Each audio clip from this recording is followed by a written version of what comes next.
हरिसिङा higher secondary स्कुलनि थाखाय दिनै जोबोद रंजाथाव बाथ्रा मानोना बे फरायसालिनि बारग' जेसेबां फरायसा बिथांमोननिनो मोनसे जों गौथुम थांनाय 2022 मायथाइनि 13 अक्ट'खालि दादोंमोन एलुमनाइ एस'सिएसन आरो बिनिनो दिनै गिबि कनभेनसन आरो बे कनभेनसनाव जों 1957 निफ्राय मेट्रिक होजेननाय जेसेबां बेट्स दं गासैखौबो जों ज' जाथुमलायनो थाखाय खावलायदोंमोन बिनि बिथोराव गोबाङा फैबाय गोबाङा हयथ' सफैयाखै आरो जों आसा खालामदों सफैगोन बे गौथुमाव ज' जालायनानै जों पुरुना जायफोर बारग' फरायसा लोगोसे बावैसो मेट्रिक पास खालामनो थांनाय फरायसा बिसोरखौबो ज' खालामलायनानै जोंनि गेजेराव मोनसे ज' जथुमलायनायनि गेजेरजों सावरायलायनायनि गेजेरजों जों बारग' फरायसाफ्रा बे फरायसालिनि थाखाय मा खालामनो हागोन बेफोर बाथ्राखौनो एसे सावरायलायनायनि थांखि लादों आरो जों गोजोननाय मोनदों गोबां सिनियर मस्ट एक्स स्टुडेन्टफोर बेयाव दिनै सफैबाय आरो गोबां सफैबावनो गोनां दं बावैसो मेट्रिक पास खालामनाय बा हायार सेकेन्डारि पास खालामनाय बिथांमोनाबो सासे सानै नुजाफैदों गोबां हयथ' कलेजाव क्लास खालामनायखाय फैनो हायाखै खिन्थु जों आसा खालामदों फैगोन जों आसा खालामदोंमोन नट लेस देन 500 जोंहा एक्स स्टुडेन्टस बेयाव ज' जागोन दासिमहालागै जों 100नि एसे खम सफैदों जों आसा खालामदों सफैजोबगोन बेखौ जों नैबेवहाय गोजाम आरो गोदान बारग' फरायसाफोरखौ ज' लोगो हमलायनानै सिनाखि जानायजों लोगोसे गाव गावनि साननाय हनाय गाव गावनि एक्सपिरियेन्स बेफोरखौ एसे एक्सचेन्ज खालामलायनानै फिउचारनि थाखाय जों माबाफोर खामानि मावनो हागोन नामा बे बाथ्राखौ एसे सावरायलायनायनि मोनसे खाबु लानो नागिरदों बेजों लोगोसे जों बेखौ साबायखर होनो लुगैदों जायफोर सिनियर मोस्ट एक्स स्टुडेन्टफोर दंमोन बिथांमोना इतिमধ্যे बिभिन्न बिभागाव साख्रि मावनानै जिरायबाय खिन्थु जिरायबाबो दिनै बिथांमोना समाजनि थाखाय खामानि मावगासिनो बिथांमोनखौ साबायखरबो होनो मोनसे खाबु मोनदों आरो जायफोर गोदानै पास खालामनानै फरायबाय थादों बिथांमोनखौ जों थुलुंगा होनो थाखाय बिथांमोनखौ किसु साजेसन होनो थाखाय फिउचारनि थाखाय गावखौ दाखांनो थांखियै बेफोरबायदि खाबुखौ जों मोनगोन आरो बेनिखायनो बे मोनसे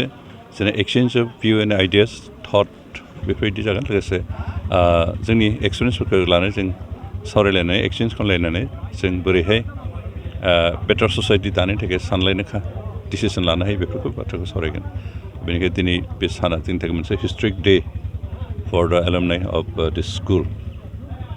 बेयो थारैनो जों गावखौनो रंजानाय मोनो गोग्गानाय मोनो जे हरिसिङा फरायसालि बायदि मोनसे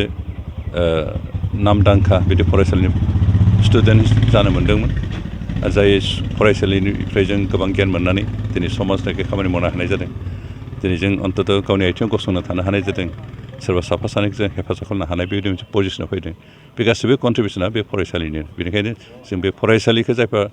दाजेनदोंमोन गायसनजेनदोंमोन जायफ्रा फोरोंगिरिफोर जोंखौ फोरोंदोंमोन बिथांमोन साफ्रोमखौबो जों साबायखर होदों दिनै माने नस्टालजिक जादों नामा बै समाव जेरैबायदि बुंबाय फरायसा हिसाबै निस्सय जाखागोन खारन गोदो सेंग्रा समाव जों फरायसालि सम माने सेंग्रा सम बेस्ट टाइम अफ द लाइफ बे समखौ जों गोसोखांफैनाय मोनसे खाबु मोनदों जों लोगोसे फरायनाय आरो जोंनि सिनियर गोबांफोरखौ जों लोगो मोनलायदों बेनिखायनो जों बै समनि खोथाफोरखौ सावरायलायनाय एसे रंजानाय मिनिनायजों लोगोसे हयथ' मोनसे मोननै दुखुनांथाव इन्सिडेन्टफोरखौ बेफोरखौ सावरायलायनाय जों अन्तत जों मोनसे रिकल एन्ड रिफ्रेश बेबायदि मोनसे बारहावा जों मोननो हादों बेनिखायनो दिनै साना थारैनो जोंनि थाखाय रंजाथाव सान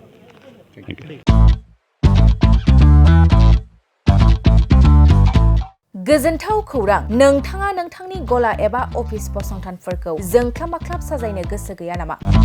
नोंथांनि गलाफोरखौ बायदि बायदि रोखोमनि जोंख्लाब माख्लाब खालामनानै साजायनो थाखाय क'क्राझार नोगोरनि सिङाव थानाय गौरां भेलि हटेल साखाथियाव सानिक्य आर्ट एन्ड डिजाइन गलाया लानानै फैदों बायदि बायदि रोखोमनि आर्ट डिजाइन क'क्राझार नोगोरनि सिङाव थानाय गौरां भेलि हटेल साखाथियाव सानिक्य आर्ट एन्ड डिजाइन गलाया नोंथांमोननि थाखाय लानानै फैदों नोंथांनि गलाखौ जोंख्लाब माख्लाब खालामनो गोबां रोखोमनि आर्ट डिजाइन बेफोर आर्ट डिजाइनफोरनि गेजेराव दं 3D signboard 2D signboard acrylic trophy SAP panel name प्लेटार्स रेट्र रिफ्लेक्टिभ साइनबोर्ड नियन साइनबोर्डफोरनि आर्ट डिजाइनफोरखौ नोंथाङा सानिक्य आर्ट एन्ड डिजाइन गलानिफ्राय मोनफुंनो हागोन बेनि अनगायैबो इनग्रेभिं सार्भिस आर्क्राइलिक लेटार काटिं MDF जालि काटिं लग' ग्राफिक्स डिजाइन आरो कास्टमाइज गिफ्ट आइटेम्सफोरखौ नोंथांमोननि गलानि थाखाय सानिक्य आर्ट एन्ड डिजाइन गलाया लानानै फैदों आर्ट डिजाइन